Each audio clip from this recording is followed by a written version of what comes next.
Bismillahirrahmanirrahim. Assalamualaikum warahmatullahi wabarakatuh.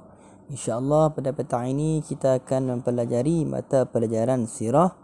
Tajuk baru, unit ketiga, muka surat 16, 17 dan 18. Tajuknya layanan orang Yathrib, iaitu di Madinah. Baik, Ustaz akan baca nombor 1. Sebelum kedatangan Islam, Yathrib, iaitu nama tempat bagi Madinah, tidak mempunyai seorang pemimpin dan pemerintah rasmi.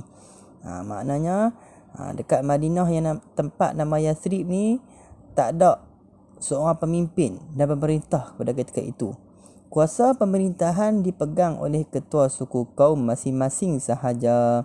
Oleh sebab itu, sering berlaku permusuhan dan peperangan antara suku kaum di sana. Maka apabila tidak ada pemerintah, tidak ada pemimpin, ketua hanya dipegang oleh suku kaum saja, maka terjadi ataupun berlakulah peperangan antara sesama mereka.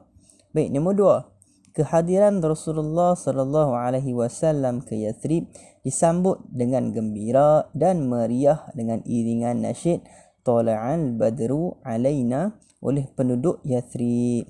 Baik, mari bernasyid.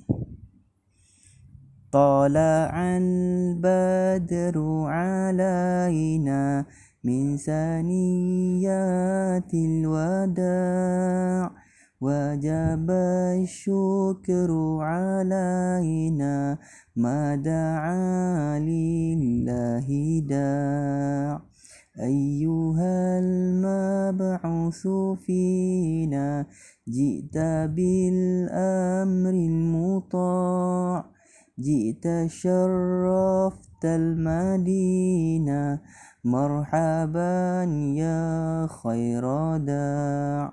Baik, dia Ustaz akan baca terjemahan bagi Tala'al badru alaina.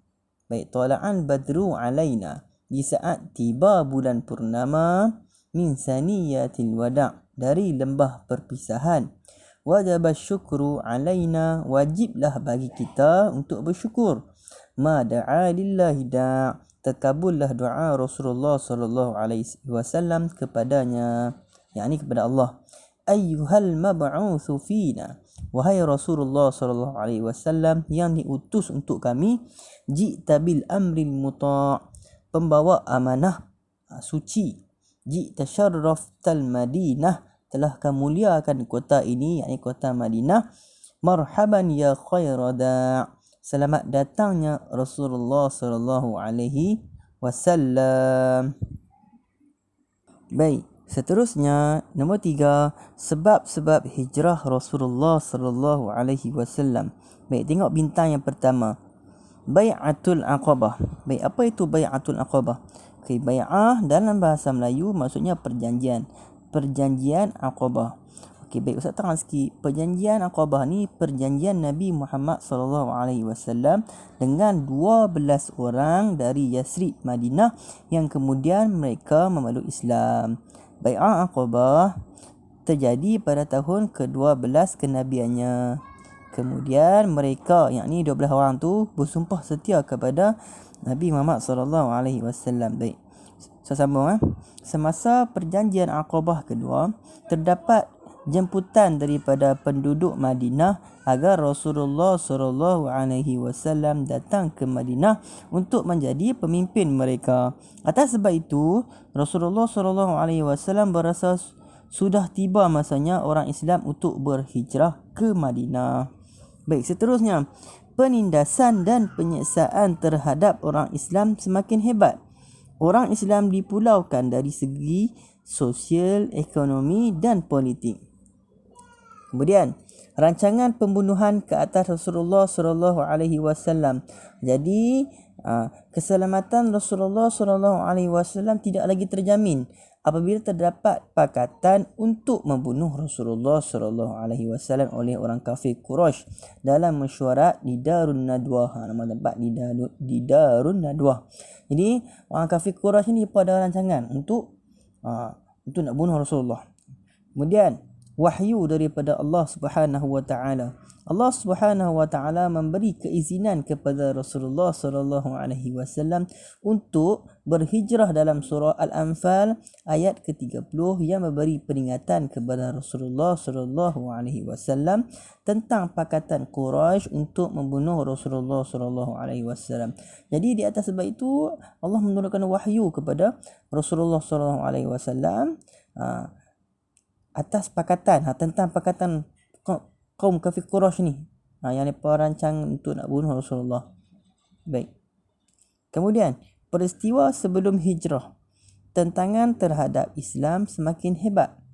Pihak Quraisy melakukan pelbagai usaha untuk menghalang dakwah Rasulullah sallallahu alaihi wasallam. Antara usaha itu ialah mereka menawarkan pangkat, harta dan wanita kepada Rasulullah.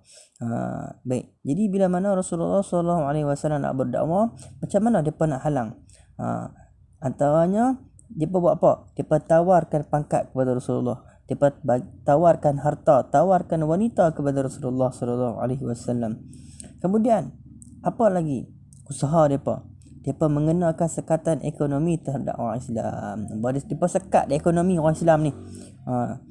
Kemudian perancangan membunuh Rasulullah sallallahu alaihi wasallam. Jadi peristiwa sebelum Nabi nak berhijrah, depa rancang. Antaranya depa nak bunuh Rasulullah sallallahu alaihi wasallam.